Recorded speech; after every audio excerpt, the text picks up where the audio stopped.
Hello and welcome. I haven't done a video in a little bit. It's because I've been very busy with work, but I'm a bit more free time to me now, so I'm going to do one on Wiggles 3D's game, 5 Minute Dungeon, or more specifically, the expansion, Curses, foiled again.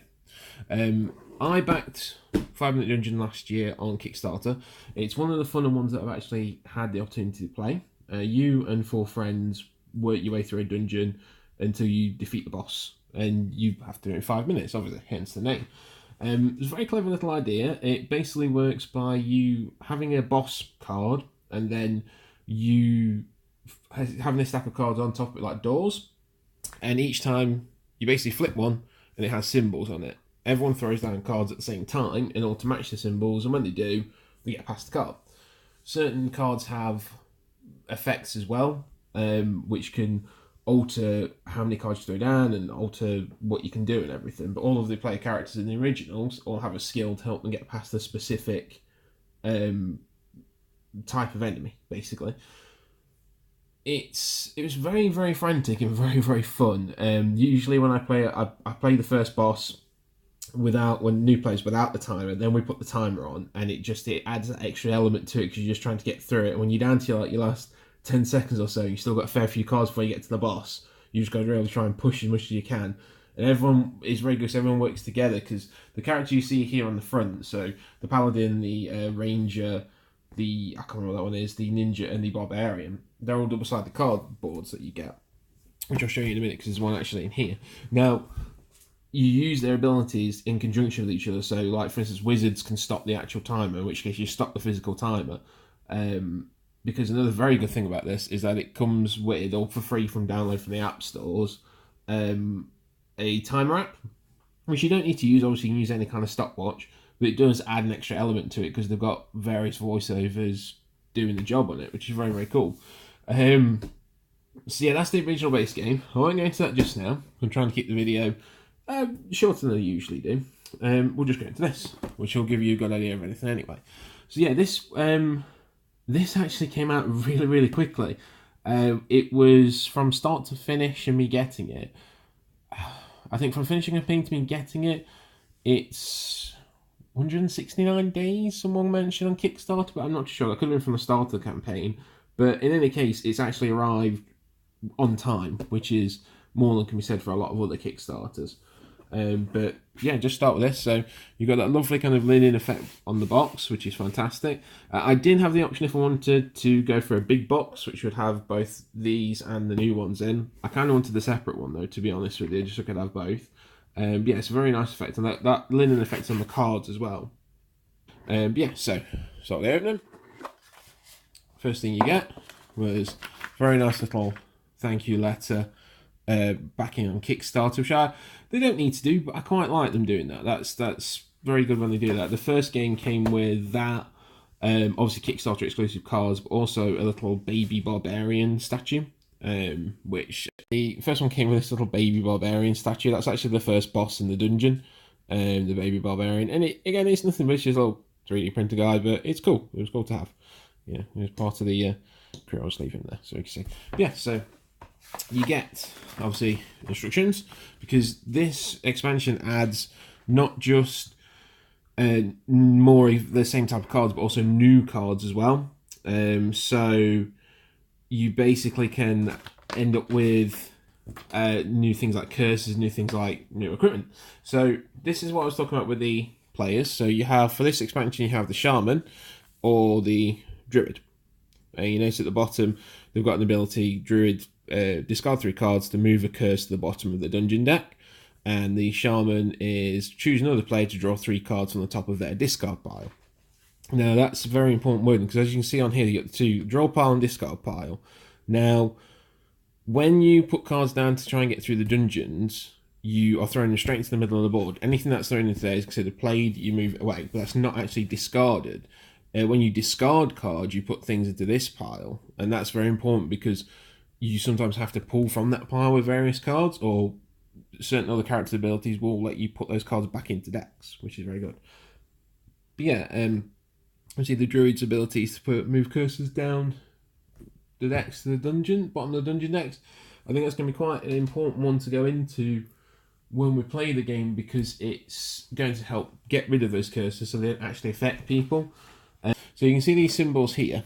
You got the sword, you have the scroll, you have shields, bows, and the agility. Now, they're what you throw down to beat the various traps in the and hazards within the dungeon. So a card will come up and will say, oh, it needs 2 sword icons. So everyone throws down what they've got. But the idea is obviously because you're playing at the same time, you have to be like, no, I've got it. Because anyone's that hit the board are playing and then gone. So it's all about working together to get through that dungeon, which I think is quite cool. It adds that nice little element.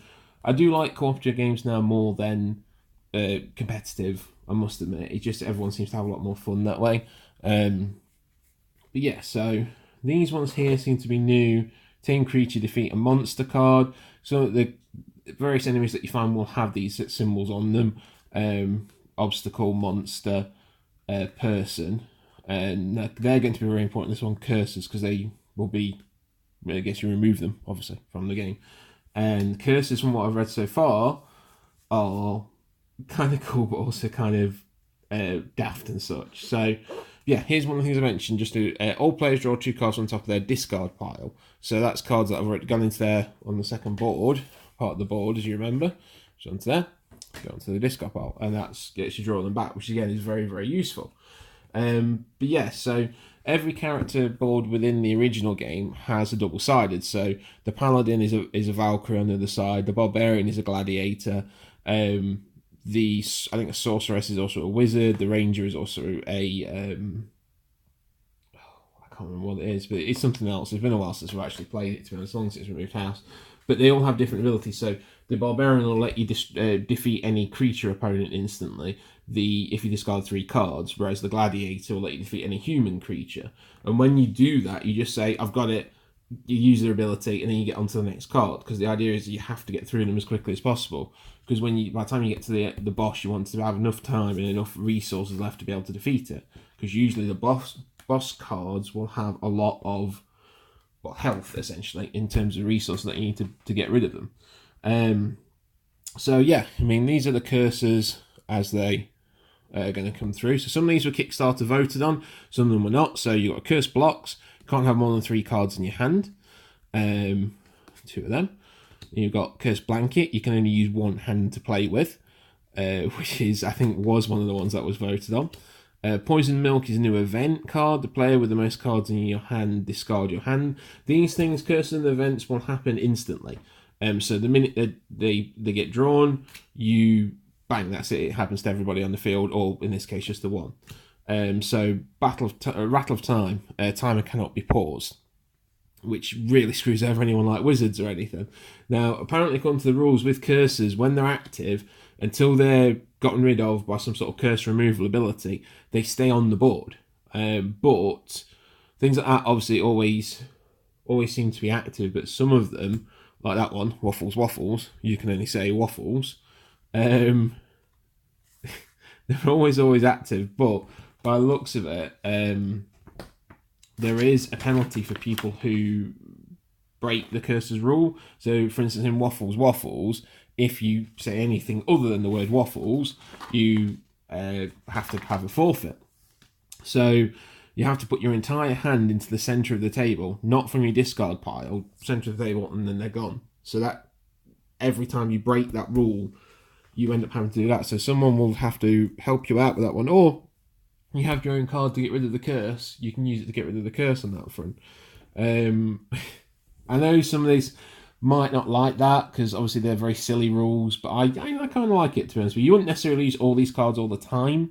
You just use, you'd randomly draw a few, like you'd just shuffle them, just randomly draw and put them into the deck, essentially. So that one there is new event. All players with more than 5 cards in their hand discard your hand. So that's that one. If you're holding a card with a shield on it, discard your hand. Acid polish. That's a new mini boss. Mini bosses are ones which go into the deck of normal cards, and then you draw them as if you would. They're basically like a tougher event.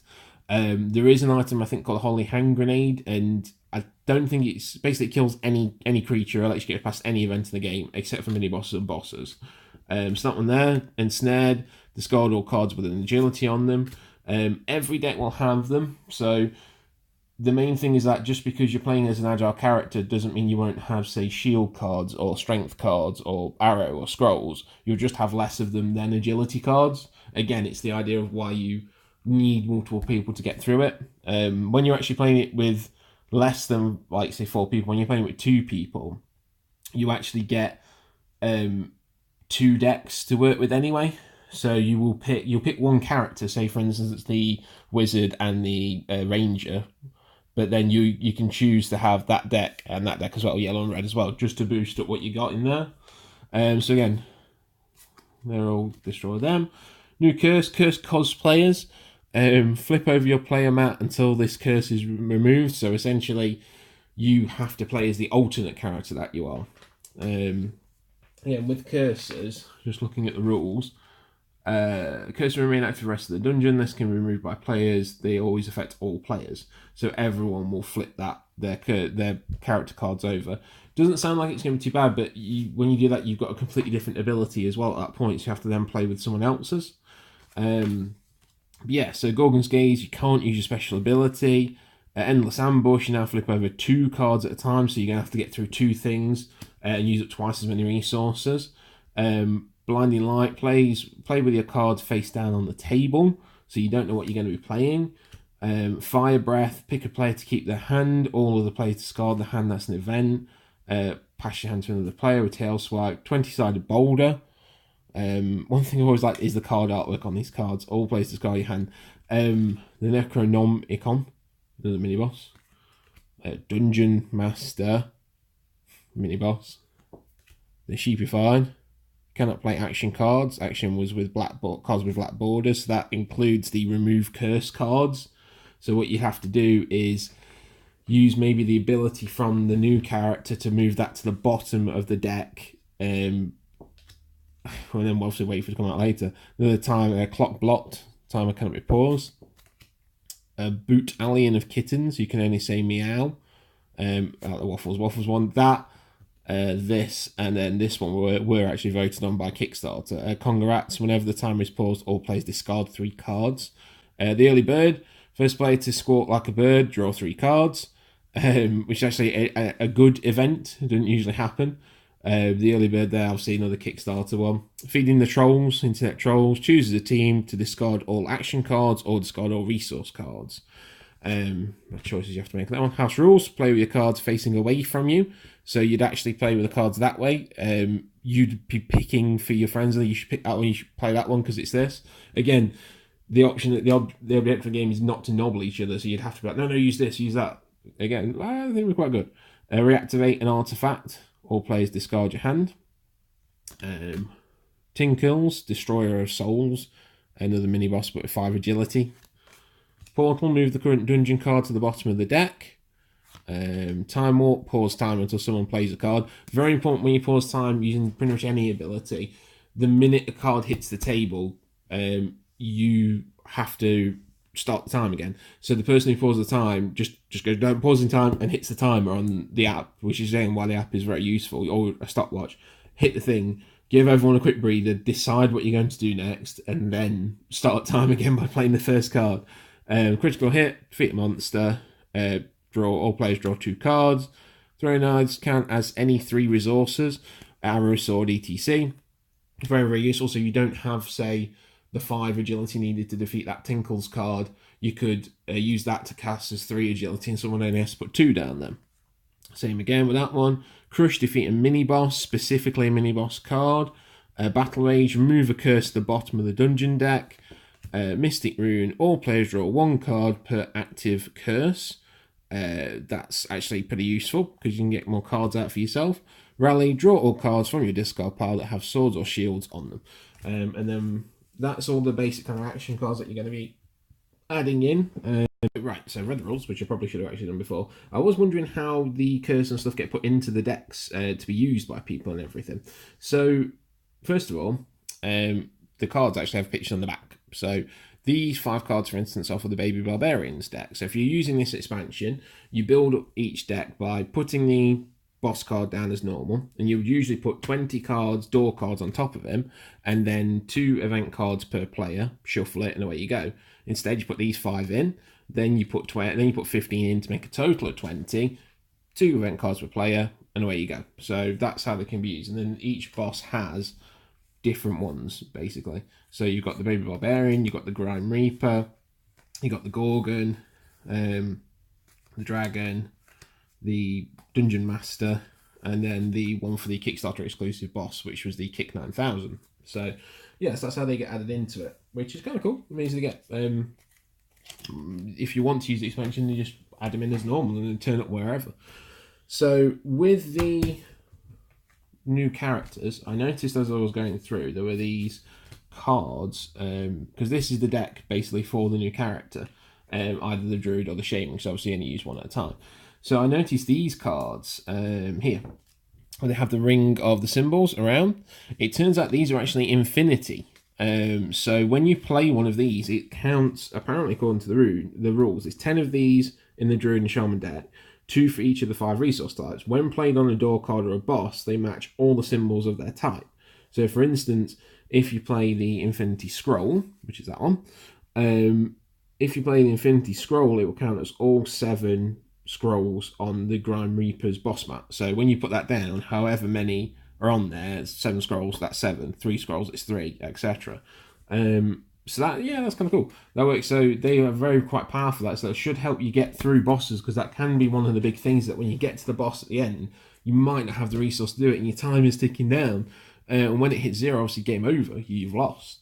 So yeah, that's kind of cool. Now, the other card type I mentioned was in it before was the artifacts. The artifacts are these guys. So I'll run you through them. You have the Battle Axe, which can defeat a monster or all players draw 2 cards. Ooh. Yeah. Then you've got Sundial Watch, which can pause time until someone plays a card, and all players draw 3 cards. So that's both quite powerful. You've got Mecholio, which reads on it: "Whosoever holds this hammer, if they be sufficiently elite, shall possess the power of 7 #0R." Yeah, okay. So discard the top 2 cards from the dungeon deck. So that gets rid of 2 doors that you're having to go through. It's quite cool. Rainbow Herb. All players add... Oh, sorry about that, guys. Maybe you can see. All players add your discard pile to the bottom of your draw pile. Really, really useful one, because that lets you get cards back and lets you get cracking back on with the game. Very, very good. The Infinity Scroll lets you defeat a mini boss or cancel an event. So you can use that and it gets rid of it quite quickly. There you go. Curse Zapper, remove all curses. Obviously very useful in this expansion. And back to the Battle Axe. Now they have a shiny side, and the other side is dull side. And what you do apparently, when you're playing the game, for every character deck in play, so usually that's 1 per character, but also like I mentioned, when you're playing a 2-player game, you play with 2 decks but also 2 other decks, but you only get 2 artifacts. 6 artifact cards, 1 for each player deck. Once all players have chosen the decks they will use, your team brings the artifacts for the decks that were not chosen. So that's actually what more important. It's not just having any. So let's say you bring a ranger and a wizard and a barbarian. So that would be the blue, the green, and the red. But you can't use them because they're not in. They're actually in the party. So what you'd have to do, you'd be left with the gold, the new one there, and the purple one. That's interesting, because that changes that up, because it means you're not getting the powerful character's ability and a powerful artifact. You're getting the opposite way around. And hence why when you're playing a 2-player game, you get the 2 that you don't bring with you. So for instance, if you're playing as the barbarian and the ranger, but you're also using the decks for the ninja and the paladin, you keep the ninja paladin cards. Basically, if you're playing a 6-player game, you wouldn't get any of these. There would be none, because obviously you've got 6 people in play, and that should be, these are here to help you get through when you're not. But let's say you do have some in play. What you do, they're on there, so you can use an artifact anytime you like, but it can only be used once per dungeon. So that's basically once through a whole stack of cards, only once. So you have to really think about it. So if you get a curse come out, it might be best to keep that one around just for like the one where you have to like get it to, you know, like stupefy where you can't do anything basically. So you have to really think about when you're going to use these. So when you've used them, they flip over, and then they're done. And then when that card came in that I mentioned before, they reactivate one card, one artifact card. Oh, there you go.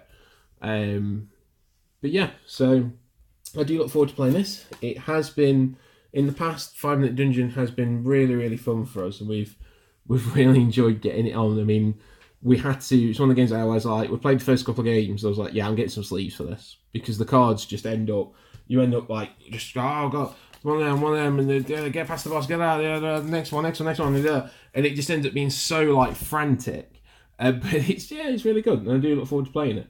So yeah, hopefully give you an update on that in the future, what I've done, what I've managed to get played, if we have managed to get any games played in. Again, now we're at a new place, nice table, get people around, and if not, hopefully at some point in the future I'll have a position where I'm having a bit more free time, so just me and my lovely wife playing the games. So thanks very much, guys, and hopefully see you soon. Bye bye.